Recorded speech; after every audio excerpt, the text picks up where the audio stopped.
بسم اللہ الرحمن الرحیم۔ پیارے بچوں السلام علیکم۔ کیا حال ہے پیارے بچوں کا؟ آپ سب کی طبیعت بہتر ہے؟ اللہ کے فضل سے آپ کے نئے تعلیمی سال کا پہلا ویک مکمل ہو چکا ہے آج، اور آپ ماشاءاللہ نئے تعلیمی سال کو پوری طرح شروع کر چکے ہیں۔ آپ کی کتابیں بھی شروع ہو چکی ہیں، ساری کی ساری، میتھ، انگلش، سائنس۔ میں نے آپ کو کچھ چیزیں چیپٹرز پڑھا بھی دیے ہیں۔ تو ایک جو چیز میں آج آپ سے شیئر کرنا چاہ رہا تھا رزلٹ کے حوالے سے، وہ یہ تھی کہ قرآن مجید کی ایک آیت ہے جس کا ترجمہ ہے، آیت یہ ہے لیس الانسان الا ما سعی، کہ انسان کے لیے وہی کچھ ہے جس کی اس نے کوشش کی۔ انسان کے لیے وہی کچھ ہے جس کی اس نے کوشش کی۔ یہ جو قرآن مجید ہے، قرآن کی کتاب ہے، اللہ تعالیٰ کا یہ کلام ہے، یہ بہت وسیع مفہوم میں ہوتا ہے، اور زندگی کے ہر فیلڈ میں، زندگی کے ہر شعبے میں یہ آیات جو ہیں یہ ہماری رہنمائی کرتی ہیں۔ اس آیت میں اللہ تعالیٰ فرما رہے ہیں کہ جو کوئی بھی شخص، صرف مسلمان نہیں کہا، فرمایا کوئی بھی شخص جو کام کرنے کی کوشش کرتا ہے، جتنی کوشش کرتا ہے، اسی طرح کا نتیجہ اسے مل جاتا ہے۔ جس طرح کی وہ کوشش کرتا ہے اسی طرح کا نتیجہ اسے مل جاتا ہے، یعنی ہر انسان کی کوشش کے مطابق اسے ملتا ہے، ہر انسان کی کوشش کے مطابق اسے ملتا ہے۔ آپ میں سے جن بچوں نے اپنے اخلاق کو بہتر کرنے کی کوشش کی، ان کے اخلاق بہتر ہو گئے۔ جن بچوں نے اپنی عادتیں بہتر کرنے کی کوشش کی، ان کی عادتیں بہتر ہو گئی۔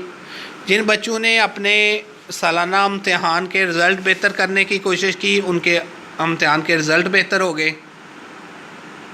جو بچے جو کوشش کرتے ہیں اس کی وہ کوشش اللہ تعالیٰ پوری فرماتے ہیں۔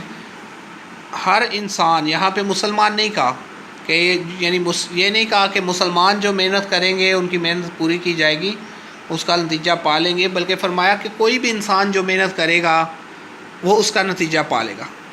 اس وقت دنیا میں مسلمان جو ہیں وہ کم محنت کر رہے ہیں، یہودی، عیسائی، سکھ، دوسرے مذاہب کے لوگ جو ہیں وہ محنت زیادہ کر رہے ہیں، تو وہ آگے بڑھ رہے ہیں۔ اب عیسائی اور یہودی جو ہے، یہودی تجارت میں سب سے زیادہ محنت کر رہے ہیں، عیسائی جو انوینشنز ہیں، جو ایجادات ہیں، ان میں زیادہ محنت کر رہے ہیں۔ تو ان دونوں چیزوں میں وہ ہم سے بہت آگے ہیں۔ تو یہ اسی اصول کے تحت ہے کہ اللہ تعالیٰ نے جو ارشاد فرمایا ہے وہ حق اور سچ ہے، اور وہ یہی ہے کہ جو جس چیز کی کوشش کرے گا اس کے نتیجے کو پا لے گا۔ رزلٹ کے حوالے سے میں دو چیزیں جو ہے وہ آپ سے شیئر کرنا چاہوں گا۔ ایک تو کل جو ہے وہ میں پڑھ رہا تھا کہ پشاور کی ایک یونیورسٹی میں ایک بچی نے اپنی یونیورسٹی پوری میں پہلی پوزیشن حاصل کی، اور اسے گولڈ میڈل دیا گیا۔ کیا دیا گیا؟ گولڈ میڈل دیا گیا۔ جب اسے گولڈ میڈل دیا جانے لگا، اس کے کو اسٹیج پہ بلایا، اس کے گلے میں گولڈ میڈل ڈالنے لگے، تو اس نے کہا کہ یہ گولڈ میڈل اس کی حقدار مجھ سے زیادہ میری ماں ہے، کہ میرے والد فوت ہو چکے ہیں اور میری ماں نے محنت کر کے مجھے اتنا پڑھایا لکھایا ہے، اور میں نے اللہ کے فضل سے یہ محنت کی ہے اور میری پہلی پوزیشن آئی ہے، تو یہ اس میں میری والدہ کا سب سے زیادہ ہاتھ ہے جنہوں نے میرے لیے اتنی محنت کی، تو یہ گولڈ میڈل میں اپنی والدہ کو پہنانا چاہوں گی۔ پھر اس نے اپنی والدہ کو اسٹیج پہ بلایا اور وہ گولڈ میڈل ان کے گلے میں ڈالا۔ تو یہ وہ یتیم بچی تھی، اس کا کوئی کمانے والا بھی نہیں تھا، بہت مشکل سے اس نے اپنے اخراجات پورے کیے ہوں گے، اس کی والدہ نے پتہ نہیں کس طرح محنت کر کے اس کے جو ہے وہ کام کیے ہوں گے، تب جا کے وہ بچی جو ہے وہ یونیورسٹی یا کالج جانے کے قابل ہوئی۔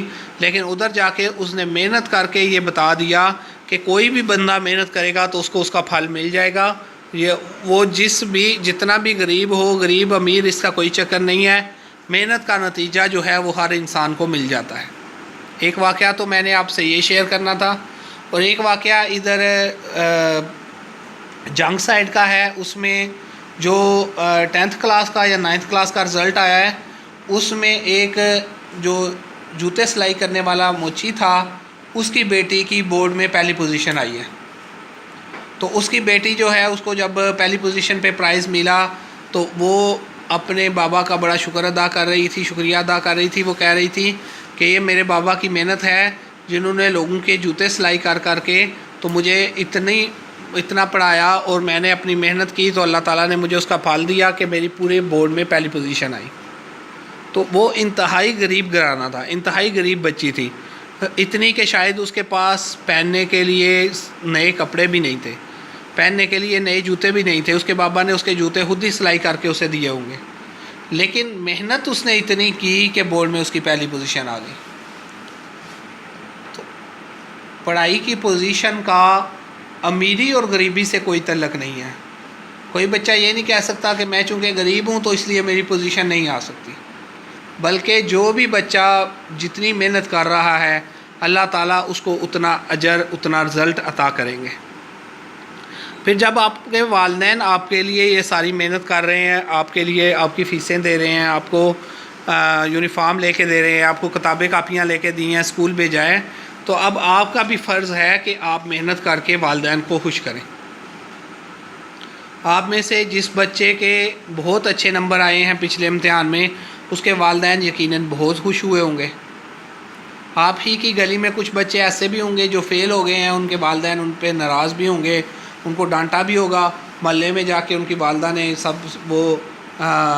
ان کی برائیاں بھی کی ہوں گی کہ یہ بچے میرے اتنے نالائق نکلے ہیں کہ یہ فیل ہو گئے ہیں، اور آپ کو اللہ تعالیٰ نے یہ آپ کی محنت کا یہ نتیجہ دیا کہ آپ ماشاءاللہ اچھے نمبروں سے پاس ہو گئے۔ تو یہ ساری بات کرنے کا مقصد یہ تھا کہ آپ لوگ جتنی محنت کریں گے اسی طرح کا نتیجہ اللہ تعالیٰ آپ کو عطا کریں گے۔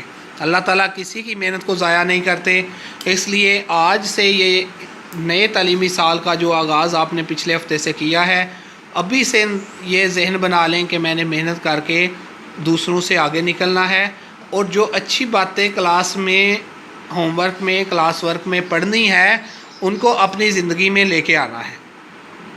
جیسے دوسروں سے اچھے اخلاق سے پیش آنا میں پڑھوں گی اسلامیات میں، تو میں اس کی پریکٹس بھی کروں گی، میں دوسروں سے اچھے اخلاق سے پیش آؤں گی۔ جیسے سچ کی برکات جب ہم پڑھیں گے تو ہم آپس میں سچ بولیں گے، جب ہم دوسروں سے پیار محبت سے رہنا سیکھیں گے، پیار محبت سے رہنے کی بات کریں گے، تو پھر ہم پیار محبت سے رہیں گے بھی۔ تو یہ ساری چیزیں جو ہیں، یہ سارے سبق جو ہیں، یہ ہم نے اپنی عملی زندگی میں بھی لے کے آنے ہیں۔ تو انشاءاللہ سارے بچے اس کے لیے کوشش کریں گے۔